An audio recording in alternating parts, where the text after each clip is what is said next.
Praise the Lord, जय मसीह की।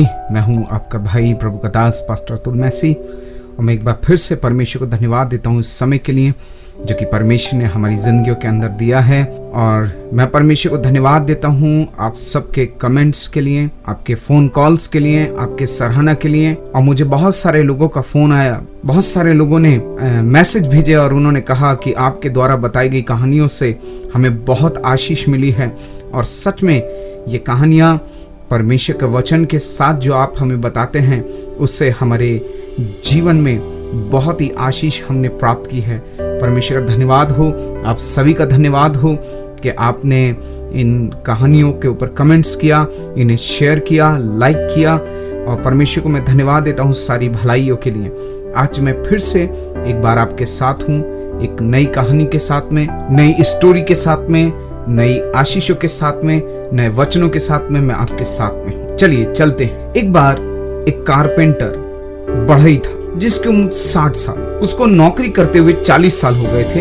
एक दिन वह अपने बॉस के पास जाता है और उनसे कहता है, सर मैं अब रिटायरमेंट लेना चाहता हूँ। मैंने 40 साल तक आपके साथ काम किया है, अब मैं अपना समय अपने बच्चों के साथ बिताना चाहता हूँ। अब आखिर बॉस तो बॉस होते हैं। उसने सोचा क्यों ना अब जाते जाते थोड़ा काम और निकलवा लिया जाए तो अच्छा होगा। उसका बॉस उससे कहता है, ठीक है, अगर तुम्हें रिटायर होना है तो कोई बात नहीं, तुम अच्छे से रिटायरमेंट लो, पर एक लास्ट प्रोजेक्ट आया है, 2.5 महीने का प्रोजेक्ट है और ये अंतिम प्रोजेक्ट होगा, इसे पूरा करके जाओ। उसके बाद तुम्हें अच्छे से फेयरवेल पार्टी देंगे और जाने देंगे। उस व्यक्ति ने हाँ में हाँ मिला दी और बेमन से हाँ बोल करके अगले दिन से काम पर आया। लेकिन अब फर्क आया, सोचा कि अब घर बैठेंगे, पर जबरदस्ती काम करना पड़ रहा है। अब तक पूरे मन से घर बनाता था, जो भी प्रोजेक्ट मिलता था उसको बड़े दिल से पूरा करता था। जो भी घर बनाने का काम उसको मिलता था, वहां पर कारपेंटरी का काम उसको मिलता था, वो बड़े ही चाव से, बड़े दिलचस्प तरीके से वो करता था। लेकिन अब बात कुछ और थी। अब अपने आखिरी घर को दिल से नहीं बना पा रहा था, ना तो अच्छे से पॉलिश की, ना अच्छे से फिनिशिंग, बस काम चलाओ घर बना रहा। जैसे तैसे उसने 2.5 महीने लगाकर काम चलाओ घर बना दिया। जब काम खत्म हो चुका तो बॉस आता है घर को देखने के लिए। बॉस अभी घर से थोड़ा ही दूर था, तो बॉस वहां रुकता है और कारपेंटर का हाथ पकड़ता है और उसके हाथ में घर की चाबी रख देता है और कहता है, ये घर जो तुमने बनाया है ये मेरी तरफ से तुम्हारे लिए तोहफा होगा। ध्यान रखें, बढ़ई जब उस घर में काम कर रहा था तो उसने वहां अच्छी चीजें नहीं लगाई जैसे कि वो हमेशा लगाता था। उसने बहुत अच्छी फिनिशिंग नहीं करी जैसे वो हमेशा करता था, पर उसने काम चलाऊ काम किया।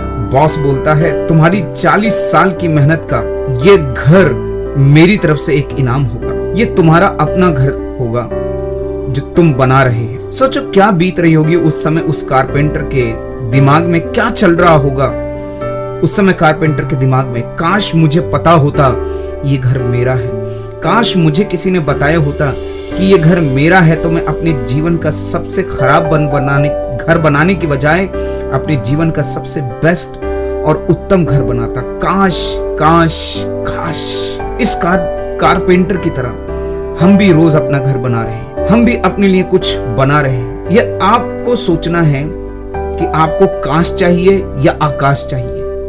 प्रकाशित वाक्य कहता है उसका 14 अध्याय और 13 वचन में, वे अपने परिश्रम से विश्राम पाएंगे और उनके कार्य उनके साथ हो लेते हैं। मेरे प्रियो, प्रभु ने हमें कार्य करने के लिए चुना है जिससे हम उसकी महिमा कर सके।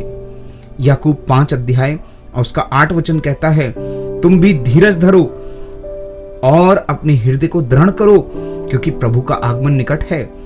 विश्वास कामों से दृढ़ होता है। हम अपने जीवन में बहुत अच्छी शुरुआत करते हैं और कार्य करते रहते हैं, लेकिन धीरे धीरे दृढ़ता को खो देते हैं। अच्छे से प्रार्थना नहीं करते, वचन नहीं पढ़ते, प्रचार करने नहीं जाते, तैयारी नहीं करते, नतीजा हमारा आत्मिक जीवन ठंडा और सुस्त हो जाता है। कारपेंटर को तो पता नहीं था कि जो काम वह कर रहा है वह उसके लिए है, पर हमें यीशु ने बता दिया है कि क्या होने वाला है।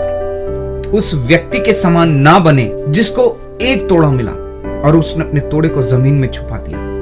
अपने जीवन में जो भी करें बेस्ट करें, परमेश्वर की महिमा के लिए करें, नहीं तो आपके पास काश के अलावा और कुछ भी नहीं होगा। मेरे भाई मेरे बहन, परमेश्वर ने मुझे और आपको इस पृथ्वी के ऊपर इसलिए रखा है ताकि हम इस पृथ्वी पर रहते हुए उस स्वर्ग मकान में जाएं। और एक बात मैं आपको बताना चाहता हूँ, बाइबल कहती है कि उनके काम उनके साथ हो लेते हैं। मेरे भाई मेरे बहन, आज हम कैसे काम कर रहे हैं? क्या आज हम परमेश्वर के दृष्टिकोण से चल रहे हैं? क्या हम एक आत्मिक व्यक्ति की तरह काम कर रहे हैं? क्या हम परमेश्वर को प्रसन्न करने के लिए काम कर रहे हैं? मेरे भाई मेरे बहन, यदि आप उच्चार करते हैं तो तैयारी के साथ करें। आप गीत गाते हैं तो अच्छे से गाएं। आप कुछ भी करते हैं, चर्च के अंदर करते हैं या बाहर करते हैं, उसे बेस्ट करें, क्योंकि आपके काम आपके साथ हो लेते हैं। कहीं इस बढ़ई के समान मेरे और आपके जीवन के अंदर वो दिन ना आए कि हम ये कहें, काश मैं अच्छे से कर देता, काश मैं अच्छे से प्रार्थना करता, काश मैं अच्छे से वचन पढ़ता, काश मैं अच्छे से प्रार्थना करता, काश मैं पवित्रता का जीवन जीता, काश मैं प्रभु के साथ चलता, काश मैं यीशु के समान बनता। मेरे भाई मेरे बहन, आज मेरे और आपके पास समय है। उस बढ़ई को तो कोई बताने वाला नहीं था, पर यीशु ने हमें सब कुछ बताया। और अब जरूरत इस बात की है कि मैं और आप तैयारी करें। प्रभु यीशु मसीह का आगमन निकट है। प्रभु यीशु मसीह जल्द आने वाले हैं। ओ परमेश्वर का वचन कहता है कि प्रधान दूत तुरही फूंकेगा और प्रभु का आगमन हो जाएगा। लेकिन सवाल यह है कि जब प्रभु का आगमन होगा तो आप तैयार पाए जाएंगे और प्रभु के साथ उठाए जाएंगे या यहीं छोड़ दिए जाएंगे? मेरी आशा है, मेरा विश्वास है कि जब प्रभु का आगमन होगा तो आप भी प्रभु के साथ उठाए जाएं। मैं आपका भाई प्रभु का दास पास्टर अतुल मैसी आपके लिए, आपके परिवार के लिए निरंतर प्रार्थना कर रहा हूं। और मेरी प्रार्थना यह है कि परमेश्वर अपनी पवित्र आत्मा के द्वारा आपको बेस्ट करने के लिए सामर्थ्य दे, अभिषेक दे, ताकि आप जो कुछ करें उससे परमेश्वर की महिमा हो और ना सिर्फ आप लेकिन बहुत से लोग आशीष पाए। परमेश्वर आप सभी को आशीष दे। Praise the Lord.